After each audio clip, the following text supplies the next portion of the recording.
আজও মুসলমান ঘরে ঘরে, প্রত্যেকটা মুসলমান ব্যক্তিগতভাবে আমরা যদি সবরকারী হতে পারি, ধৈর্যশীল হতে পারি, অনেক আমাদের সামনে ব্যত্যয় হবে। আমি যা চাইবো তার ব্যতিক্রম হবে, আমি যা চাবো তা সবকিছু বেটে বলে হবে না। ইমানদার হাসি মুখে সেটাকে বরণ করার যোগ্যতা, গুণ তার মধ্যে অর্জন করতে হবে। অনেক মানুষ দেখবেন 5 ওয়াক্ত নামাজি, মাশাআল্লাহ, মুখে আল্লাহ রাব্বুল আলামিন দায় রাখার তৌফিকও তাকে দিয়েছেন। তিনি হয়তো হক হালালি চলার চেষ্টা করেন, হালাল উপার্জনও হয়তো করেন, অনেক ভালো ভালো গুণ আছে, কিন্তু ভয়ঙ্কর কিসিমের বদমেজাজি আছে না নাই? এরকম বদমেজাজ মানুষ অনেক নেকামল করছেন, অথচ তার এই বদমেজাজের কারণে, তার এই বদরাগের কারণে, তার এই আচরণগত ত্রুটির কারণে তিনি আল্লাহ তাআলা থেকে অনেক দূরে আছেন, আল্লাহ তাআলা থেকে অনেক দূরে থাকছেন। আজও গোটা দুনিয়াতে মুসলমানরা আমরা যদি সবর চর্চা শুরু করি তাহলে পট পরিবর্তন হতে দেখবেন দেরি হবে না। অথচ আমাদের দেশে বেশিরভাগ মানুষ মুসলমান হওয়া সত্ত্বেও দেখবেন সামান্য ছোটখাটো বিষয়কে কেন্দ্র করে বিরাট তুলকালাম কাণ্ড হয়ে যায়। ভাইরা আমার, নবী করিম সাল্লাল্লাহু আলাইহি সাল্লাম বলেছেন, আল্লাহর কাছে সবচেয়ে প্রিয় মানুষ কে? আল্লাহ কাকে সবচেয়ে বেশি পছন্দ করেন? ইন্নাল্লাহা ইযা আহাব্বা কওমান ইবতালাহুম। আল্লাহ যখন কোনো মানুষকে, কোনো সম্প্রদায়কে পছন্দ করেন তখন তাদেরকে পরীক্ষায় ফেলেন, কঠিন কঠিন পরীক্ষা এবং বিপদ দেন। আল্লাহ তাআলা পরখ করেন যে এই ব্যক্তি কতটা ধৈর্য ধারণ করতে পারে, যদিও আল্লাহ তাআলা সবকিছু জানেন, আলমুল গায়ব। অতএব নবীদের জীবনে সবচেয়ে বেশি বিপদ আসছে। আপনি আমাদের নবী করিম সাল্লাল্লাহু আলাইহি সাল্লামের পুরো জীবন ইতিহাস পড়েন, পুরো সিরাত পড়েন, দেখবেন যে মক্কার জীবনে পদে পদে বাধা। মক্কা থেকে মদিনা চলে আসছেন আর শান্তির ফুলগোধারা চালু হয়েছে, ব্যাপারটা এরকম না।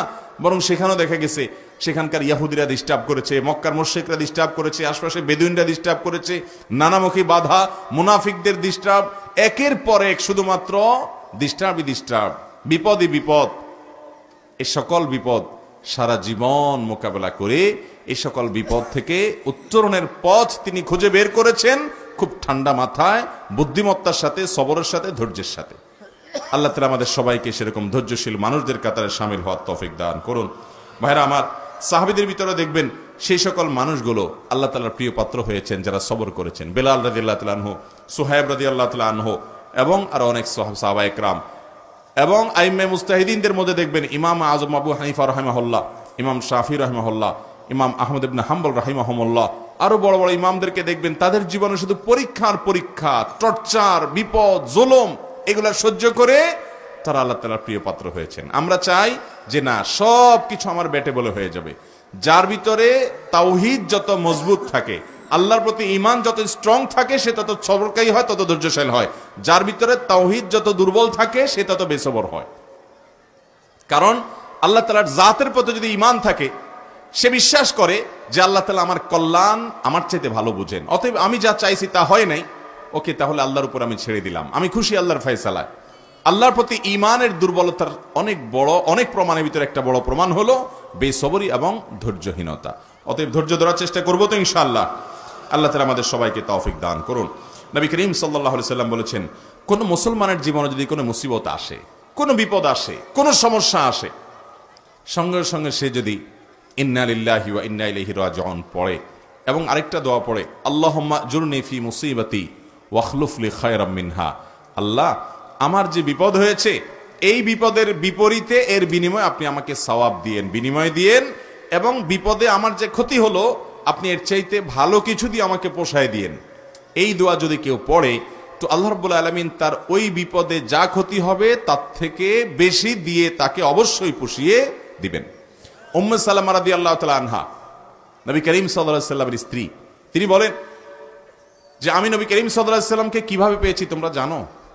অদ্ভুত ঘটনা, শিক্ষা নেওয়ার মতো একটা ঘটনা। তিনি বলেছেন যে আমার স্বামী আবু সালামা যখন মারা গেলেন আমি খুব বেশি ব্যথিত হলাম, মর্মাহত হলাম যে একজন ভালো সঙ্গী হারালাম, স্বামীকে হারালাম। তো আল্লাহর কাছে আমি কেঁদে কেটে নবী সাল্লাল্লাহু আলাইহি সাল্লামের সেখানে এই দোয়াটা পড়েছি, আল্লাহুম্মা জুরনি ফি মুসিবাতি, আল্লাহ আমার মুসিবত এবং বিপদে আপনি আমাকে বিনিময় দিয়েন, বিপদ যে হলো এর বিনিময় আপনি আমাকে দিয়েন, ওয়াখলুফ লি খায়রাম মিনহা, এবং এই বিপদে আমার যা ক্ষতি হলো, আমি যে হারালাম স্বামীকে, তার চাইতে বেটার কিছু আমাকে দিয়েন। আমি দোয়া আল্লাহর কাছে করে গেছি সব সময়, আল্লাহ তাআলা আবু সালামা আমার স্বামীর মৃত্যুর পর অকল্পনীয়ভাবে অভাবনীয়ভাবে আমাকে মুহাম্মদ রাসূলুল্লাহ সাল্লাল্লাহু আলাইহি ওয়াসাল্লাম স্ত্রী বানিয়ে দিয়েছে। আবু সালামাকে হারিয়ে তার চাইতে বেটারটা পাইছেন না, পান নাই? মুহতারাম হাজিরিন, অতএব যেই কোন বিপদে ইমানদারের ইমান যত মজবুত হবে সে তত বেশি হাসতে পারবে যে আলহামদুলিল্লাহ আমার রব আমাকে যে অবস্থা রেখে খুশি, আমি অবস্থার উপরে খুশি, এবং বিপদ যতই আসবে আমি সেটাকে ওয়েলকাম করব, বেসবর হব না, ধৈর্যহীন হব